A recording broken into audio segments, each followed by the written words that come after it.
You know, the next thing is, man, Craig Mack was the one that jumped Bad Boy off. And you know, and it got so bad that Craig Mack, who died from AIDS, that man, he got brainwashed so bad from Diddy and got done so wrong. The man went to South Carolina and joined a cult with his family until he died of AIDS a few years ago. I'm gonna tell you who I believe is on the tapes. I believe Barack Obama got a tape. Yeah, he's playing high level. I know Jennifer Lopez has multiple tapes. Oof. I know Beyonce got a tape. I definitely know they probably recycled some old Stevie J and Eve stuff. I know Drake got a tape. I know Rihanna got a tape. I know Chris Brown's on one of them tapes. I know Trey Songz has been like a supporting actor in many freak-off film. Definitely Usher. I think what would shock people are the politicians. And the royals that were on that tape. This dumbass lawyer said you probably got it at Costco. Costco hit right back. We don't even sell baby oil.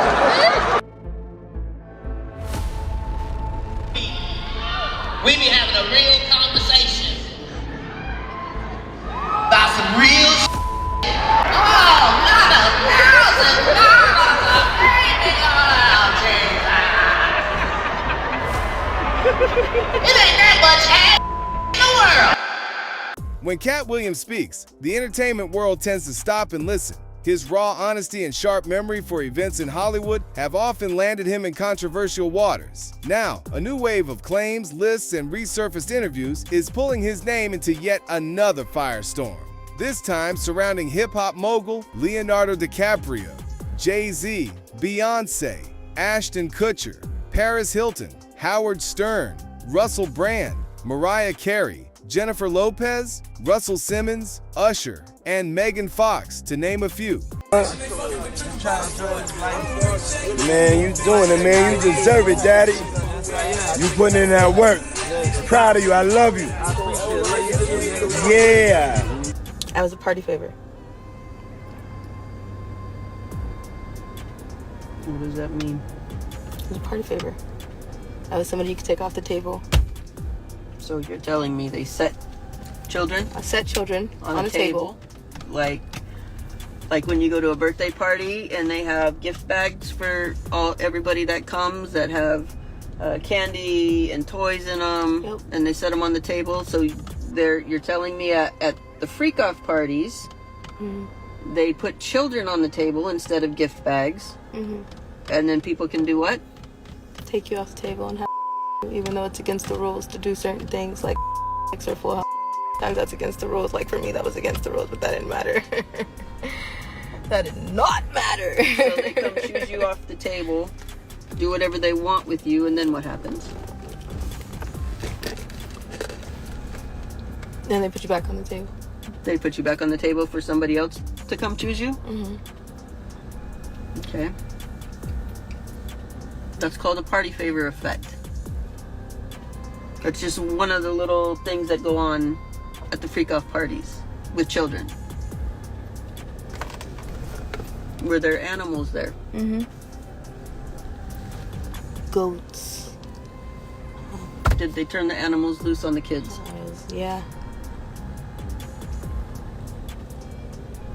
And if you got sick and threw up because it was so disgusting, what happened? You had to eat it. You had to eat your vomit if you threw up. That's satanic ritual. Diddy was at this party? Denzel Washington was at this party? Yep. Birdman was at this party? Yes, he was. And Young Jock? Yep. And you're telling me Denzel was there and it was after 1 o'clock when he supposedly left? And beanie, socks, and a gold chain. So you're telling me Denzel Washington was butt naked, he had a beanie on, socks on, and a gold chain, and that's it? In front of children? Yep.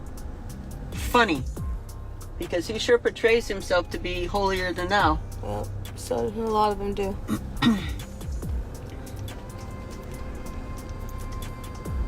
I think you also told me that one of those men have a birthmark. Left thigh. So one of those men have a birthmark on their left thigh.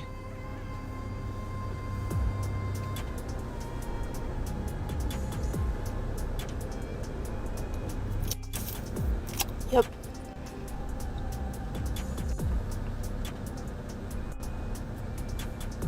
Did you have actions with Diddy? Yep. Denzel?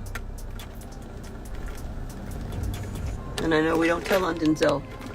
You might not tell on Denzel, but your mama gonna tell on everybody. I ain't keeping no secrets. So stick around, because what you're about to see is straight from the inside. So people like Attorney General Pam Bondi were flaunting around the Epstein files in February of this year. You even had people like Kash Patel, who has been deeply embedded in Trump's orbit, saying that Jeffrey Epstein didn't commit suicide and that the files are indeed real. But our sources, and yes, we're deeply connected inside the White House, have a very different story to tell than the one that's being told to the public. I am fascinated by this because Patel and Bongino were leading the conspiracy theories about Epstein's death and whether there was a client list. I never thought they would do a flip, but it sounds like they almost have, and they're on board with the notion that it was suicide and there's no list. Well, very much so. The Department of Justice, with the sign-off of the FBI, released a statement and a memo. Axios first reported it, saying there was no client list and there was no suicide. Now, during all of this, Diddy had been convicted on 2 counts of the Mann Act, which is transporting across state lines for the purpose of prostitution. And we got word from insiders at the White House that Donald Trump was seriously considering pardoning Diddy. Roll the clip. This is a big deal. This is a big deal. President Trump is seriously considering pardoning Diddy. And we know this. We have sources with direct knowledge that people from the White House have been in communication with the defense team, Diddy's defense team, and that Trump is seriously considering it, and this is going to be timed to the judge's decision on whether Diddy gets bail. This would be the ultimate smokescreen, and we've seen for weeks some very major smokescreens, but this one would have to take the cake.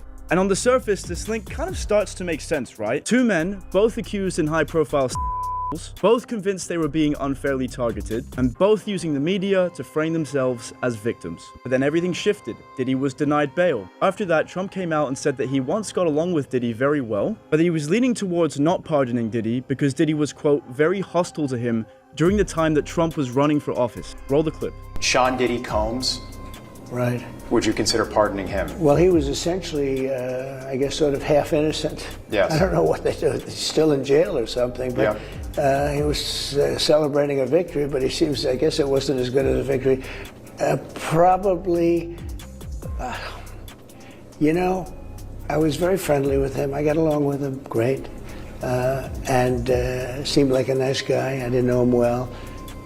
But when I ran for office, he was very hostile. He said some not so nice things about you, sir. Yeah, and it's hard, you know, like you, we're human beings. Right. And we don't like to have things cloud our judgment, right? But when you knew someone and you were fine, and then you run for office and he made some terrible statements. So I don't know, it's more difficult. It makes it more, I'm being honest, it makes it more difficult to do. But more likely a no for Combs, I would say like. so. Okay. But it seems like Trump isn't out of tactics to distract the public from the Epstein files quite yet. Their own fan base and their own brand to protect. For them to be mentioned in the same sentence as an ongoing federal case is no small thing. It is the kind of development that publicists dread and internet commentators thrive on. And with the internet being what it is, once these names are out there, the conversations only multiply. The mystery only deepened when fans noticed sudden activity, or rather, sudden disappearance, from the social media accounts of a few celebrities on that alleged list. Usher, who has a history of working and staying with Diddy during his early years, had his posts vanish from his X account. His explanation was that his account had been hacked. However, this happened right as an old statement of his began circulating again, where he described witnessing unusual scenes at Diddy's residence. And with this stuff that's coming out about, celebrities, these celebrities who apparently have been deleting all of their posts on Twitter, the platform now known as X, people that are, I guess some are say are connected to Diddy, are people that were just very, much around him, attended a lot of those parties, the infamous, what people are calling now, freak-offs. So there's three celebrities in particular. There's Usher, there's Pink, and there's Megan Fox. And with this, there is, on a couple of these things, there is a fair amount of misinformation, actually, that has been going around about this whole thing about, why all of a sudden all these celebrities, now they're all deleting their posts from on X, what have they got to hide? And it seems to have been just something that, it gets out there on X, one person posts it, it gains traction, and then so many other people roll with it. But going through this stuff here, so first off, there's Usher. So Usher, it was the other day that it came out, that it was revealed that, all of a sudden there's no more posts from Usher. All of his posts, the tweets, whatever, you used to call them tweets, they're all gone. But then it was yesterday evening, Usher tweeted, account got hacked and damn y'all ran with it. And then see you tonight in Tuit Dome. So I guess he had a concert on that night, last night.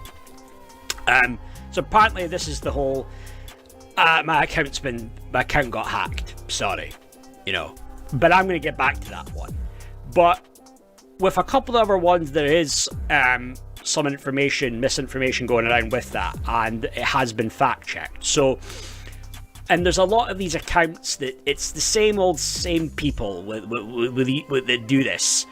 And what it was supposedly was breaking news that actress Megan Fox has deleted every post she created on Instagram and deleted every post on Twitter X up to 2013, leaving fans to believe it's connected to the Diddy case. Usher and Pink deleted all of their posts, X/Twitter posts earlier today. We come to find out that was fact-checked, that was wrong. What happened was that Pink had quit Twitter and deleted all but 2 retweets in February 2024. And then Megan Fox didn't delete her tweets. She used it for under a week in January 2013 before quitting Twitter. And then if we go down a bit more, she already wiped her Instagram in May 2024. So let's get to the stuff with Pink. Okay, so February 2024. She's only got like 2 retweets up on her account. I know she very rarely maybe used Twitter, and she was more like an Instagram person. And some say that it's kind of like she's one of these like left-wing, anti-Trump, anti-Elon Musk, type people. So some are saying that it's actually got nothing to do with Diddy, and this is more like an anti-Elon thing, which could be the case. I'm not saying that's wrong, but that's the truth though. People are making out like this was just done. I think they're making out like Usher, Megan Fox and Pink followed Usher with deleting their posts, but that did not happen because this was back in February 2024 that she deleted her posts. Now, is it possible because the stuff with Diddy, with a lawsuit with Cassie late last year? Now, is it possible Pink maybe being quite smart, clued up, maybe just a team or people around her, and there's stuff there's posts, backdated stuff from being around Diddy at parties and events. Did she maybe think it was best just to delete all her posts altogether and just be done with that because there was stuff on there from the past for her and Diddy? Pink, another big name, also wiped her X account. Megan Fox went further, deleting all posts from both Instagram and X. Trick parties. She did not seem guarded about her memory. She described catching an early morning flight to attend and noted that half the people there were butt naked. The remark was said in a joking tone, but when revisited in today's context, it is being dissected with new meaning. So who was with you this weekend? A bunch of my friends. Diddy, Quincy, Justin Bieber, so far French so good. Montana. Do you even know half the people you're naming? No. She didn't go to bed. I haven't been to bed yet. You haven't? I want to be Khloe when I grow up, Court. I got on a plane at 5:30 a.m.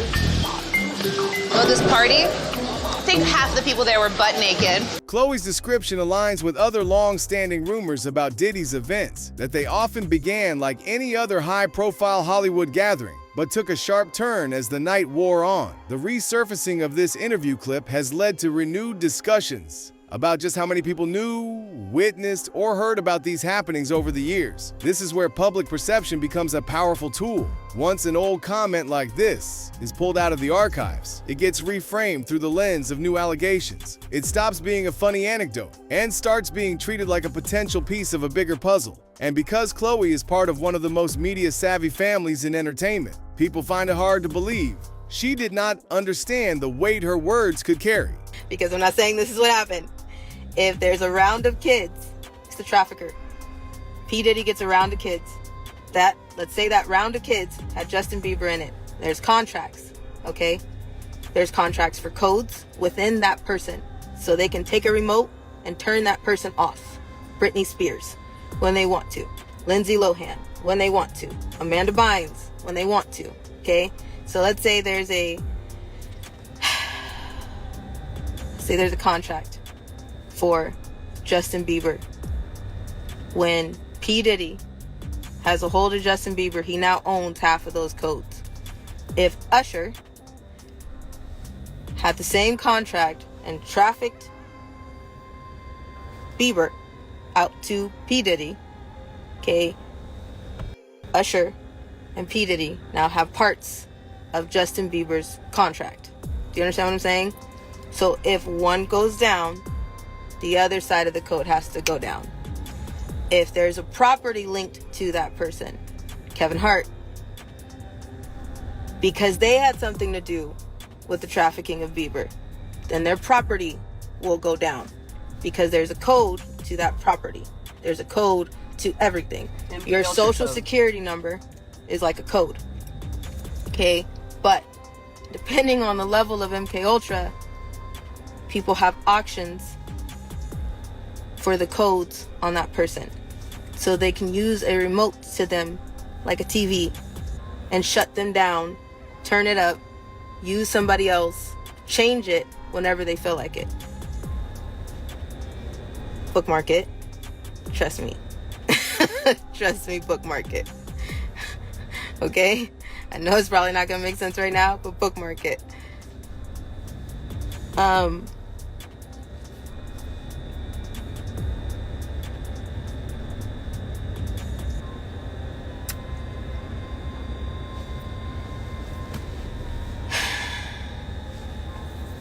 MK Ultra is used, but to get MK Ultra to take hold the way it needs to be, it has to involve satanic ritual, extreme trauma, humiliation, just evil on a level you can't imagine. I don't care what you all think about Trump. I'm not sure what I think about Trump, but he is telling you the truth on a lot of things. You guys just don't understand what he's saying. When he's saying they're eating the cats and dogs, he's preparing your hearts and your minds for the fact that satanic ritual abuse is about to come into the light in a big way. Voodoo is about to come into the light in a big way. Cannibalism is about to come into the light in a big way. All of those things linked to MK Ultra. Justin Bieber's name is another one that inevitably comes up in conversations about Diddy, mostly because of how close they were during Bieber's early career. Diddy was publicly referred to as a mentor figure, with the two spending time together at events and in private settings. Now, with Diddy facing legal trouble, Bieber's spokesperson has stressed that the singer is focusing on his personal life, especially since becoming a father, and has no intention of engaging with the accusations surrounding his former mentor. Still, silence does not always put an end to speculation. In fact, it often fuels it. And in Bieber's case, The public's curiosity is magnified by the sudden reemergence of old interviews and photos linking the two. Bieber has always been a polarizing figure, balancing between pop culture phenomenon and tabloid target. His connection to Diddy is not a secret, but in times like this, every past interaction is suddenly viewed under a magnifying glass. Fans and critics alike start connecting dots, even if those dots have no confirmed link. This is how narratives form online, and once they take hold, they can be almost impossible to reverse. That's been saying for years, this man is having sex with underage. So now the federal government is looking at that like, yo, when is somebody going to come forward? We got this information, this alleged information, but nobody's willing to come forward. Then they go on and say, yo, Shakur Stewart mysteriously dead. Supposed to be a self-inflicted wound. Person that had everything going for him in their life. Kim Porter dead. Somebody's car gets blown up.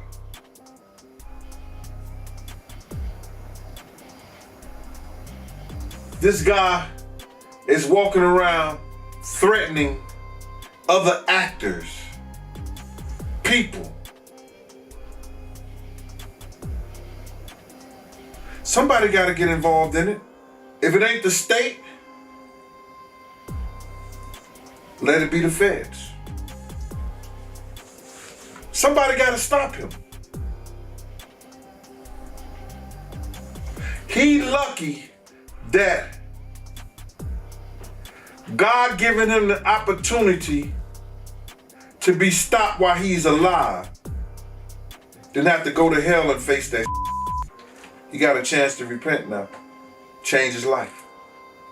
You mentioned minors, and a lot of people have been trying to drag Justin Bieber into this situation because there's a lot of suspect looking videos with Diddy and Bieber in it, and they're making a lot of allegations. Mm-hmm. Same way they made allegations about Usher when Usher was younger. I mean, do you think that there's any credibility to these allegations? When there's smoke, there's fire. Why would Diddy be tapping his kid in his chest to see if he wired? And asking him, are you wired? Why would he be confronting that kid?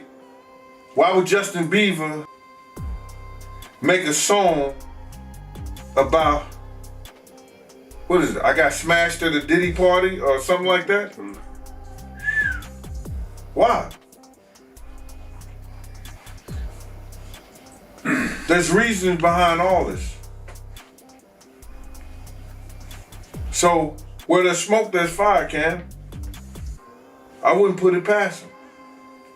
Yeah, Justin, he's been real quiet about this. I mean, I think like a lot of the other celebrities. I was reading some, Cam, and the kids say after he went to Diddy camp, he started using drugs so heavy and was smashed every day.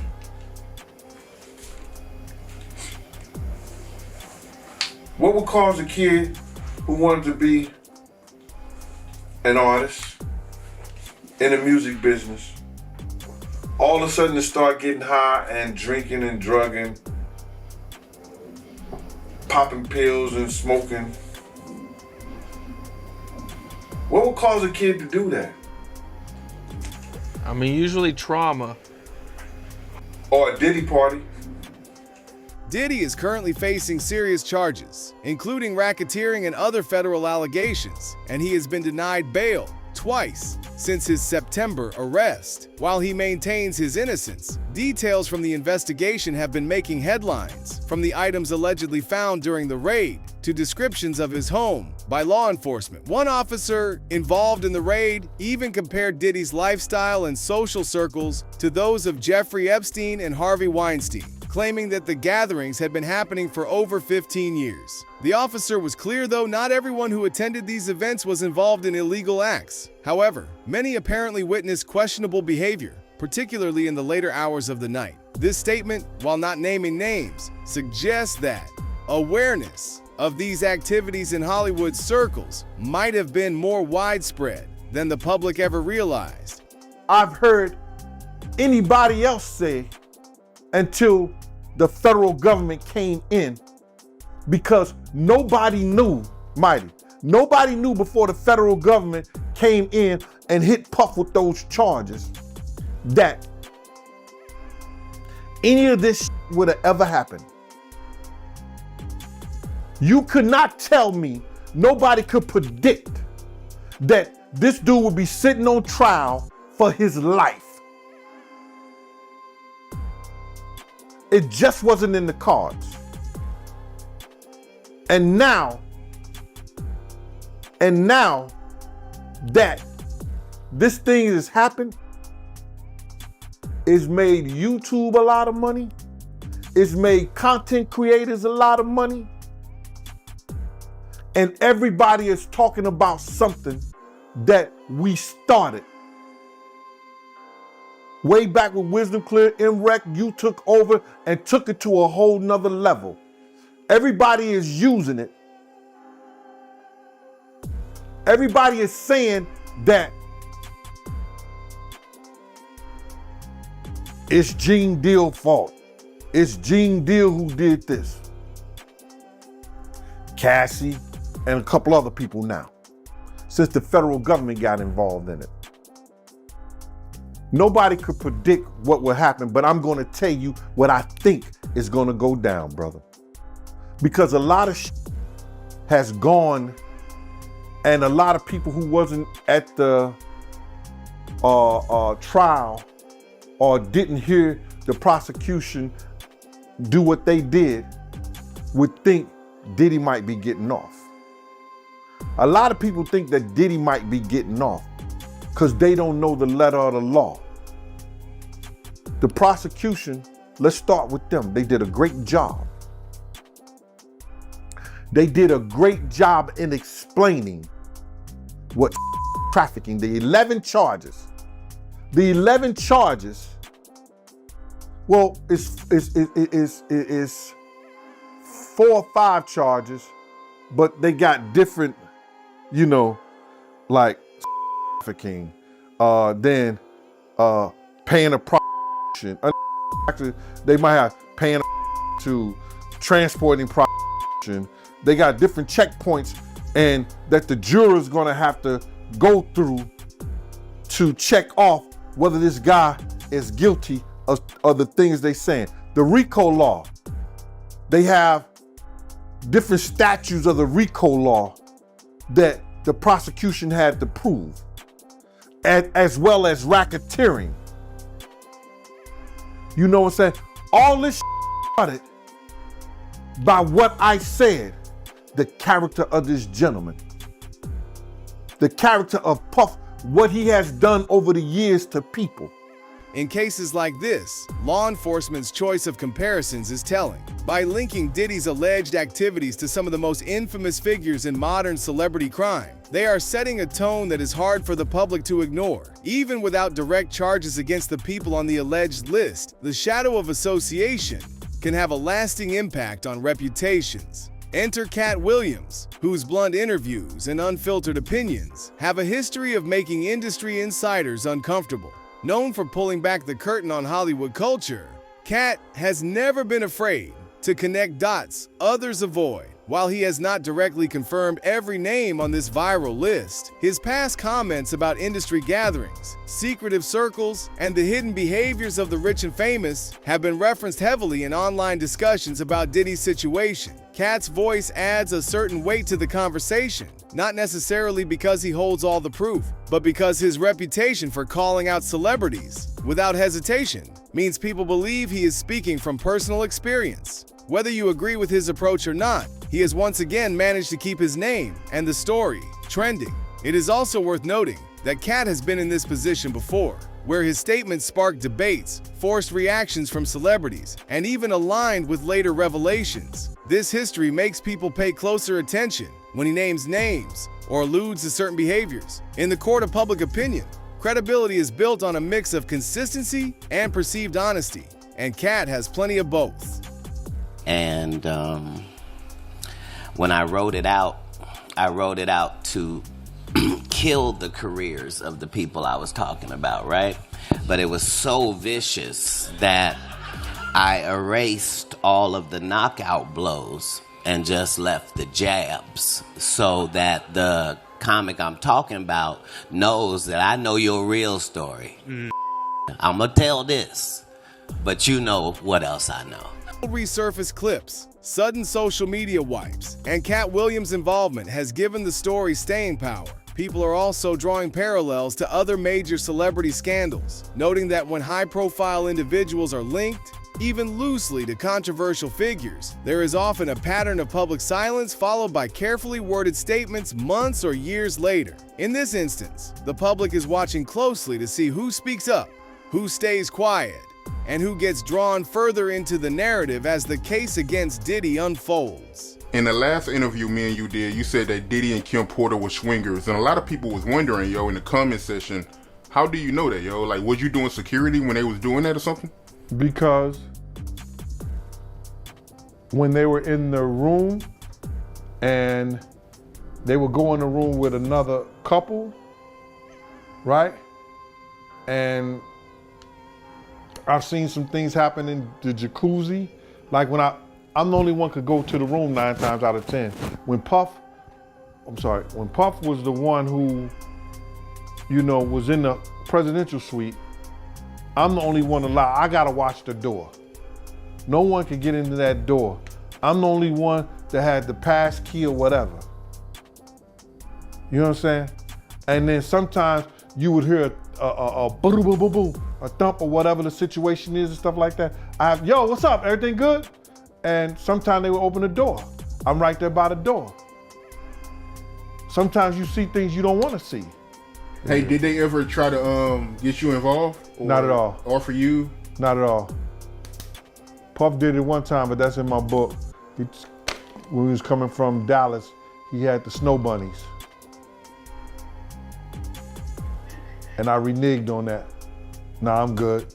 Hey, did you see any celebrities Puffy did any of that stuff with, the swinger stuff with? Yeah, I did. Tell me about that.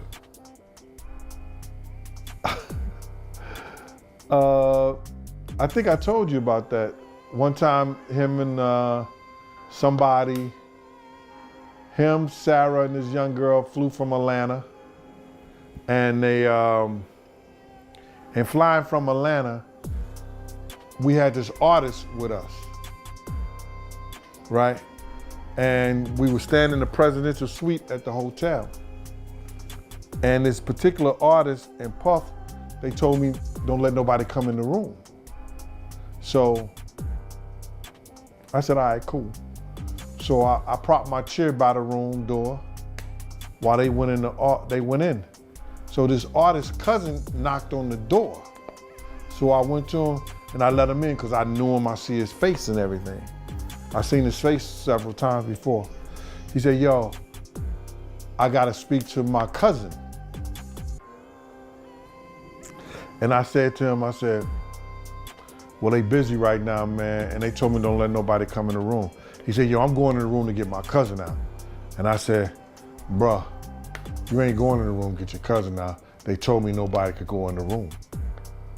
So he said, I don't care who you are, what you doing like that. I'm going to get my cousin. He went to go and try to open the room. I grabbed his ass, joked him up, and slammed him on the piano.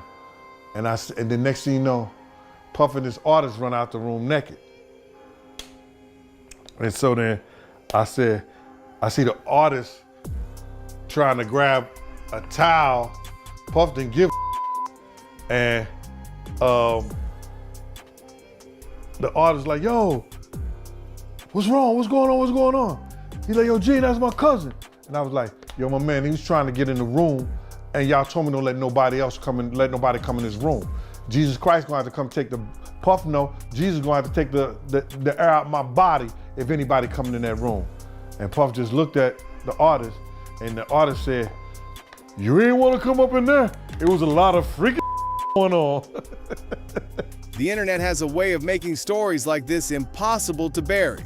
The more people try to erase their digital footprints, the more those footprints get examined. The more someone avoids addressing a rumor, the more that rumor seems to grow. This is the cycle we are seeing play out now, and it shows no sign of slowing down. The alleged list, the sudden social media activity, the resurfaced interviews and Katt Williams' sharp commentary have turned this into one of the most talked about celebrity controversies of the year. And while the truth about what really happened at Diddy's gatherings remains behind closed doors for now, one thing is certain: the court of public opinion is far from finished with this story. The question is, as more pieces of the puzzle emerge, will those names step forward to address the rumors head-on, or will silence continue to be the strategy? Let us know what you think in the comments below. If you like this video, hit that subscribe button so that you never miss out on any new videos. And until then, fam, keep it real.